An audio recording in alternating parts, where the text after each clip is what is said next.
Hello and welcome back to this episode of Custody Central. This is version 2 of our video on passing damage checks Lychguard. It's not a continuation, it's just an uploaded version. Basically, there were a couple of mistakes in there in relation to rules and stuff that I thought it'd be much preferential to have a correct video uploaded on the internet for all of time instead of having, two videos kind of correcting the errors, because some people might not watch the second one.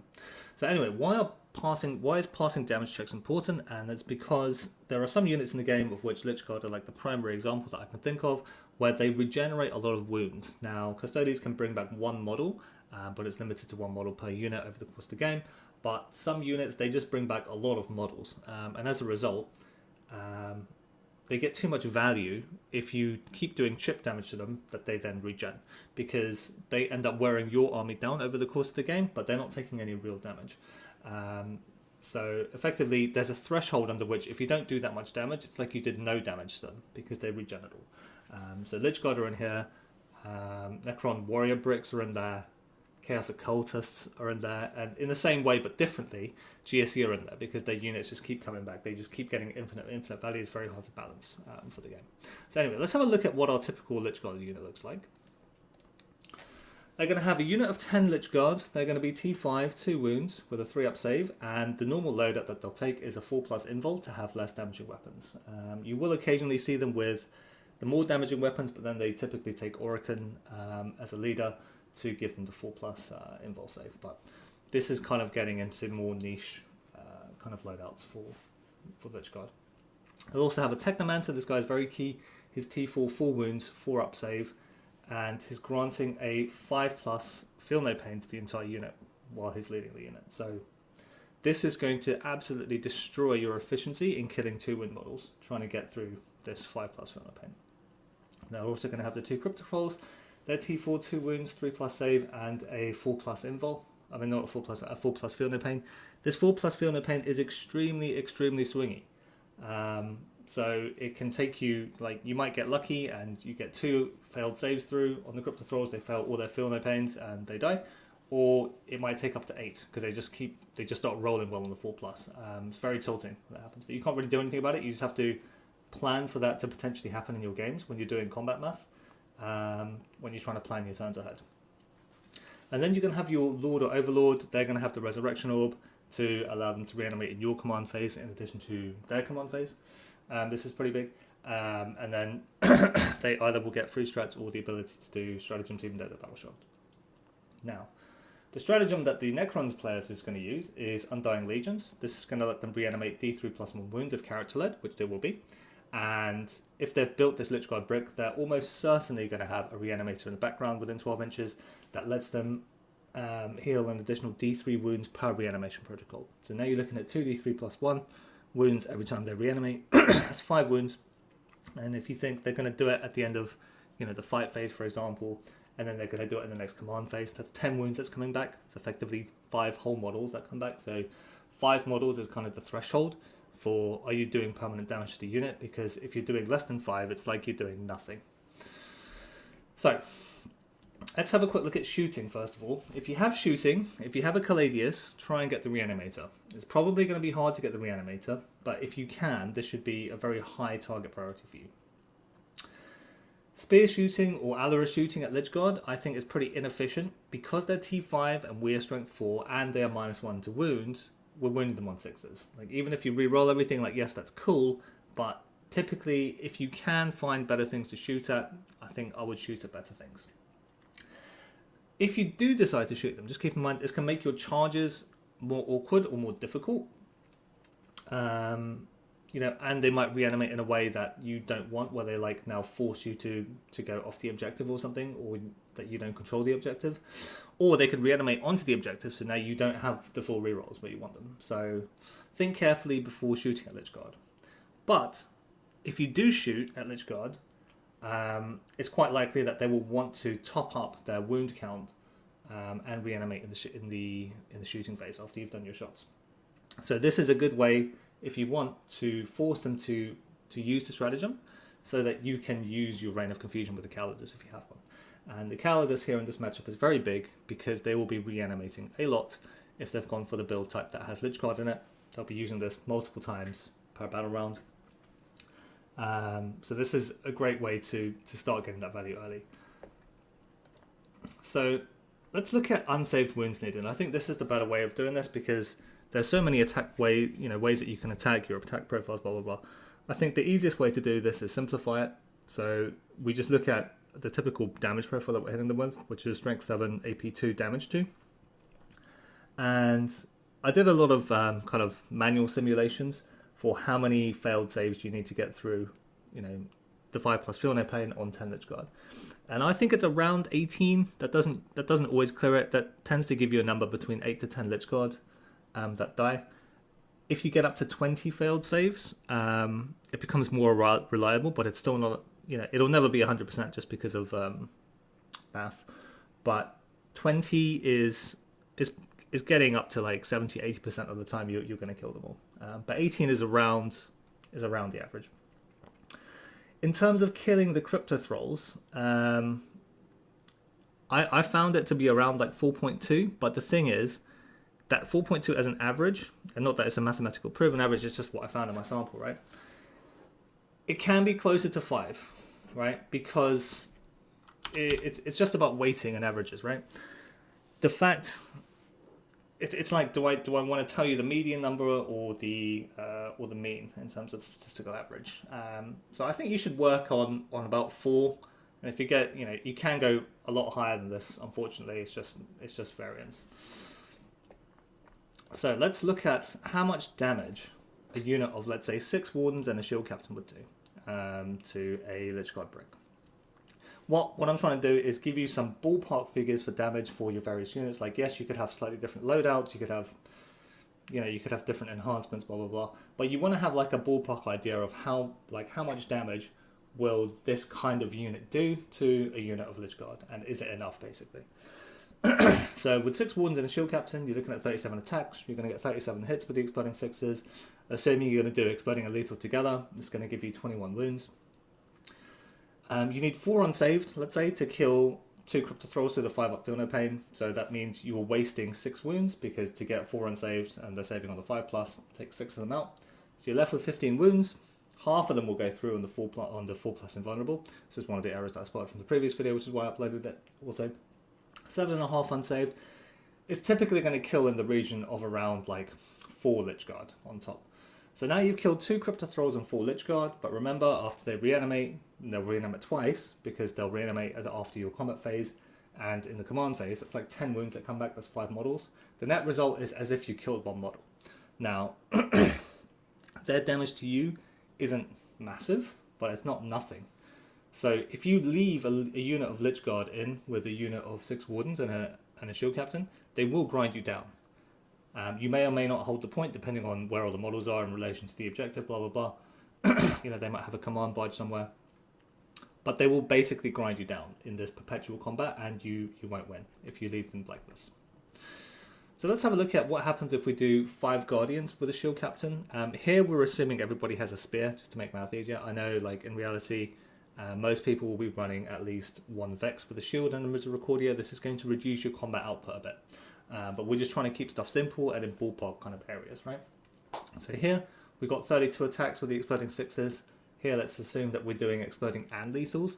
And this will give us 20.9 wounds. And again, we're looking for 4 unsaved through the 5+ armor save to kill the Crypto Thralls with a 4+ Feel No Pain. So which means, we're taking 6 wounds away. So now we're left with 14.9 wounds to get through the 4+ Invul. We're looking for that 7.5 unsaved. And this looks very, very similar to the 6 Wardens and a Shield Captain, right?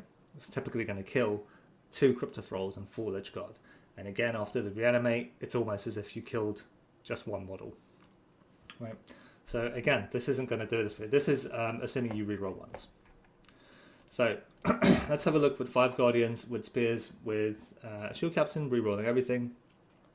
Again, it's 32 attacks, 32 hits with the Exploding Sixes, and if we do Exploding and Lethal now, we get 25.3, because now we're getting 75% conversion instead of 58 conversion, rerolling ones, but obviously calculating the lethals, the benefit you get from the lethal hits kind of reduces as your wound conversion rate goes up, basically, because 100% minus 75 versus 100% minus 58. So you get reduced value from lethal, but it is still a benefit.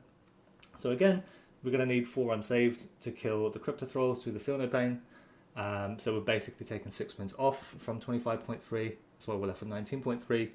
Half of them go through the 4+ invul. And now we're looking at in the region of, 5 to 6 Lychguard on top.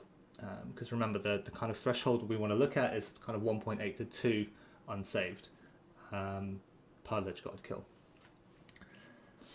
So, they do their reanimation, and now it's as if we kill 2 to 3 molds. We're making a bit of progress, but probably it won't be pretty if you leave them like this over the course of a game. Like, they're going to need some backup. You're going to need to bring in an additional unit to try and swing the math somewhere. Otherwise, they'll just grind you down. The other thing to keep in mind is that this combat math translates very well to your Allarus, because your Allarus have the same profiles as Guardians in terms of what they're hitting with. Obviously they've got different guns, but in combat, they're getting the full rerolls. It's basically the same. So for those of you that wanted to think, you'll just shove a unit of Allarus, with all the rerolls into the Lychguard and you'll do stuff, like the net result is you're going to kill like 2 to 3 models. So what happens if we take 8 Guardians with a Shield Captain? And here we've picked 8 and we're assuming they've all got spears. You can't take a unit of 8 spears plus a Shield Captain. I've just done this to kind of simulate about the combat efficacy of your unit of 9 or 10, right? You're going to have a Misericordia, Shield, Vex guy in there. You're probably going to have at least 1 Shield guy in there. So this is kind of like a blend, right, of where we're at. So with this, we're going to have 47 attacks, 47 hits with the Exploding Sixes, Exploding and Lethal together. We're going to get 29.4 wounds. We have to kill the Crypto Thralls again, so we take 6 wounds out of there for the 4 Unsaved, and we take 6 away, we get 23.4 wounds. Half of those will go through the 4+ invul on the Lychguard, so we're left with 11.7. And now we're in the region of 6 to 7 Lychguard that are killed. And you'll notice, and this is on rerolling ones, and you'll notice this doesn't, like, you could theoretically wipe the squad, but they'd have to roll pretty under average. You'd have to roll pretty above average in your conversions. But now, we're in the region of net result as we killed 3 to 4 models. And so you can see really the importance of getting all your rerolls off, because we've only killed 1 model less net, right, between 5 Guardians and 8 Guardians, right? One's rerolling ones and one's rerolling one. And let's get to the kind of the best way that Custodians have to pass this stat check from Necrons. You keep in mind, a lot of armies, they just cannot pass this stat check by Necrons, and so they almost have an auto loss matchup. Stuff like Orcs, they just can't deal with it, right? Or Sisters of Battle, for example, right? So now if we take a unit of 8 Guardians with Spears and a Shield Captain and we're rerolling everything, we're getting 47 attacks, 47 hits. If we do the Exploding and Lethal together, it gives us like a 79% conversion, effectively. So we get 37.2 wounds. Again, we take 4 Unsaved to kill the Cryptos, so we take 6 off for the wounds left. So now we're left at 31.2. Cut those in half for the 4+ invul and the Lychguard, and now we're looking at 15.6. This is in the region of, I think it's in the region of 7 to 8 Lychguard, actually. 8. No, it's kind of in the region of 8 to 9-ish Lychguard. I think that's correct.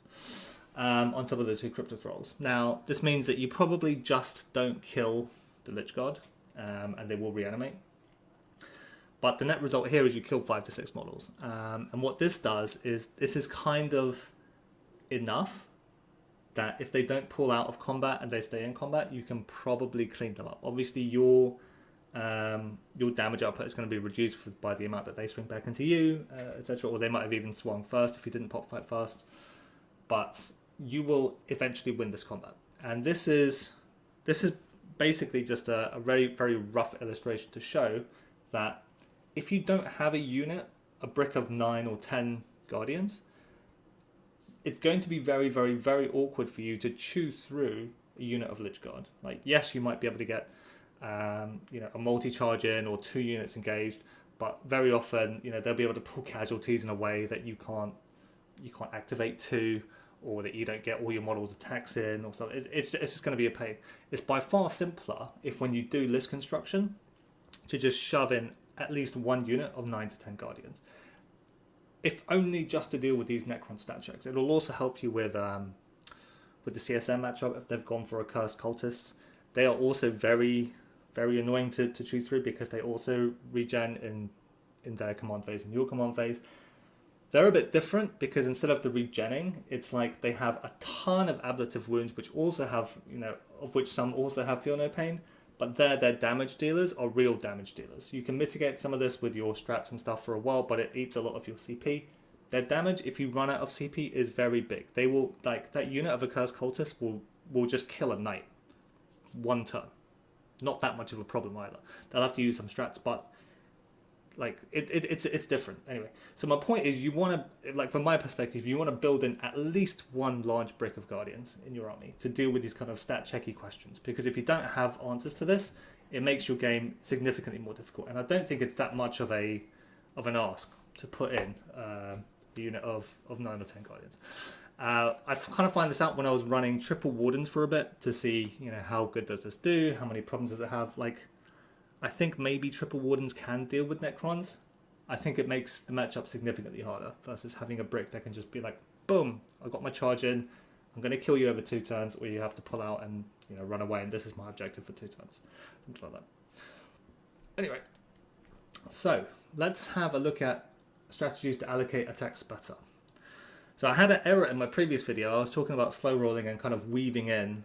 We'd have like a spear model do his attacks, and I would have like a sentinel blade do the attacks on the spear, and then Misericordia, blah, blah, blah. So you can't actually do that. So in the core rules, you're actually forced to speed roll all your attacks consecutively, if that makes sense. So if you decide you're going to attack with any model with a spear profile, all of the spear profiles in that unit have to attack at the same time. So you don't get to like mix them in. You can still change the ordering, and there is still some stuff you can do with ordering, but you can't do like a spear and then a blade and then a spear. You have to do all your spears at once and then all your blades, right? It's in here. So let's talk about, sometimes we're going to have a blade champion or Trajan instead of a shield captain. Like, yes, it's going to happen actually pretty often. I think if you can't epic challenge the Technomancer, which is still worth doing, despite we're going to talk about how precision isn't kind of as good as I thought it was. I think you should allocate this first, because these are damage 3. Probably your Necron player is going to allocate these damage 3 shots to the Lychguard instead of the Crypto Thralls, because it makes it more likely than not you just kind of kill the Crypto Thrall with 1 unsaved on it, because they're damage 3 instead of damage 2. I think this is still better. What you were trying to avoid is a situation where you start pushing damage 3 onto a model that potentially only has 1 wound left. This is inefficient, so to the extent that you can, I think probably we do the Blade Champion or Trajan first instead of all the spear attacks. This definitely doesn't carry through to when you're fighting Cursed Cultists and Necron Warriors, because there they've got 1 wound guys, where they will just allocate them to 1 wound guys. And that'll be a waste of your 3 damage. Also, yes, Trajan here swinging 12 times is very, very strong. Because he's going to wound on 2s, he can't be modified by the -1 to wound. His unit can't be modified by the -1 to wound. So Trajan also very, very good into the Lychguard bricks. And because it's got 3 damage, it's going to get most of that damage through. Especially if it's with a unit of Guardians, that's like 2s re-rolling, right? This is going to be a lot of dead models here. Trajan by himself causes violence. All right. Precision, are you doing it wrong? I certainly was. So I used to think sniping a character in the combat round with Epic Challenge is really good, because with Epic Challenge you don't need to get base to base, you just need to get your model that's issuing the Epic Challenge into combat with an enemy unit, and you have to have line of sight to the enemy character that you're trying to snipe out. And I thought this is a good way to remove their debuffs before the rest of your unit does their attacks. But, and I got this wrong in the previous video, which is why I'm uploading this video. Rules 15, page 15 on the rules commentary, right? These rules, like when led by a leader unit, these kind of rules, they only cease to apply after the attacking units have all been resolved. So as a result, even if you snipe out, the Technomancer to get rid of the 5+ Feel No Pain, you still have to let them take the 5+ Feel No Pains on all the attacks for all the Lychguard after the Technomancer is dead for that attack sequence for your unit. Doesn't mean you shouldn't do it, because it will still matter for next time, but it does mean that if you're trying to do a snipe with your leader, it's much less effective than I first thought. Okay, so let's talk about sniping the Technomancer. Yes, still try and do this anyway, right? Still try and do this anyway. But this won't, this will remove the 5+ feel no pain, but only for subsequent activations. Does that make sense? You know, if you kill him with Trajan and you've got 9 guardians that are going to slap, right? They still get to take their 5+ feel no pains because it's that activation. But typically, you know, the Technomancer will be behind the wall. It'll be just within coherency using the Crypto Thralls. So typically, it can be very difficult to even epic challenge a Technomancer against like a good Necron player. Now, if we snipe the Technomancer with a lone character, that would actually work now to remove the 5+ feel no pain, right? And the reason is that attacking units have all applied, you know, that unit will get the benefit of his own feel no pain, blah, blah, blah, right? But then if we then activate another unit of like a brick of Guardians, now they don't get that feel no pain if you successfully sniped out the Technomancer, right? So here, consider trading your Eversaw Assassin. You know, if you need the extra range, you can advance and charge in the command phase, and then you just pay the CP for the epic challenge. If you're much closer, what I would suggest is you pick your triple exploding 6s, and then you pay the CP for epic challenge, because they're going to have ways to make, you know, if you think on paper you just about kill the Technomancer, you're probably not going to kill the Technomancer, because the Necron player will do stuff like they will command reroll. They will make the guy come back to life after you've killed the last wound, right? So you want to have this damage. So the point of this is I would suggest that you don't try and be cheap in your command phase and pick precision for your Eversaw to try and snipe out the Technomancer, because probably they will, you know, they'll use a command reroll if they have to. They will bring, they'll use a stratagem to bring them back. So they have more wounds that you have to chew through, right? What's another option? You could consider reserving your Vindicator Assassin if you think you can get an angle behind a wall that they're likely to try and hide behind. Now, with this, typically your Eversaw, you might want them to start on the board, to give you primary tagging. You know, you might decide, I don't need primary tagging as much as I want to be able to kill, you know, the Technomancer or whatever in this brick. So you have to make a choice. Do you want to try reserving it and get this angle to snipe, or do you want to just start them on the board? Even if you can't see the character, you know, forcing some battle shocks cannot be relevant depending on which notebook they took. But also keep in mind with the Vindicare, unless you get the dev wins off, you know, you're going to kill it, they're going to come back to life, and then it's like you didn't kill it, if that makes sense. But it does mean they can't use the res strat on their unit, on their character anymore. And then you could also consider your Calidus to attempt to snipe, but I would only ever do this after you've definitely safely got your Reign of Confusion off on their reanimate stratagem. It's way too much value to have lost to not get this Reign of Confusion off, right? Keep in mind the rest of your list. So if you've only got like, you know, 1 or 2 exaction squads on top and you've got this Calidus, you don't have units of like 2 Allarus and stuff. You have to think, is it worth trading in this Calidus to try and snipe this character? And because obviously your Calidus is going to die in return. But is it worth that trade in giving up your secondary scoring? Because your Calidus in that kind of a list is doing a lot of the work in your secondary scoring. So you have to think about that as well. But, you know, if you don't have large bricks, probably you just need to win on primary anyway. And the secondary scoring from the Calidus isn't going to do as much as, you know, your chance to nuke a Technomancer, because Calidus has precision as well. So let's talk about now Protocol of the Eternal Guardian. Yeah, so your Necron character can come back to life if they're killed, but they have to do it immediately, not at the end of the phase. So you can basically continue to allocate attacks with precision as long as you maintain line of sight. Now, after they die, they come back as close as possible to the original location, but outside engagement range, with half their wounds remaining. So this is the reason why, you know, I don't want you to cheap out with your Eversaw with precision. Just take the triple exploding 6s and pay the CP for the epic challenge, right? And this is also why your Vindicare, you know, even if you kill it, unless you get the dev wounds off, they won't continue to pass through. Like, you kill it and then there's no other attacks to allocate because you had your one shot. Unless you do it with pistol somehow, but that's like an awkward number. So also, if your sniper is successful, your other attacks aren't wasted, so they can be allocated to the squad as normal, or you can try and go for a second character. So with these, you can effectively slow roll it, or you can batch roll it in terms of your max damage output. You roll the hits for assuming everything hits, wounds and everything goes unsaved, and it would kill the character, and you just keep rolling after that. And also just a reminder that mortal wounds are also allocated via precision, as per the rules commentary. So this is the reason why. If you got the dev wounds off with your Vindicator, you could just, you continue plopping them one by one, even after the res. Because they come back immediately, not at the end of the phase. So that's it from me for the video. Sorry guys for the people that had to watch it a second time. I just prefer to have the information correct in the videos versus like uploading 2 or 3 videos saying like, oh, these are the things I got wrong. I just prefer to have one video that's correct in its entirety and we just take the other one down. Also, thank you so much for the people that joined the channel as opposed to subscribing. That helps me out massively in terms of just basically supporting the channel. I've also set a link to a Patreon at the bottom of the page in case you want to do that. None of these options get you anything. There are no secret videos. There are no secret there's no secret access. You don't get to see pictures of my toes. Like, there's none of that.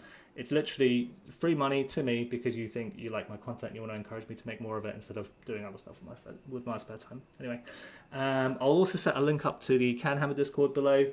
This is where all the coolest Custodes people hang out, including Johnny the Sands. I don't know if you know his channel, but he does Crumpkin Wargaming.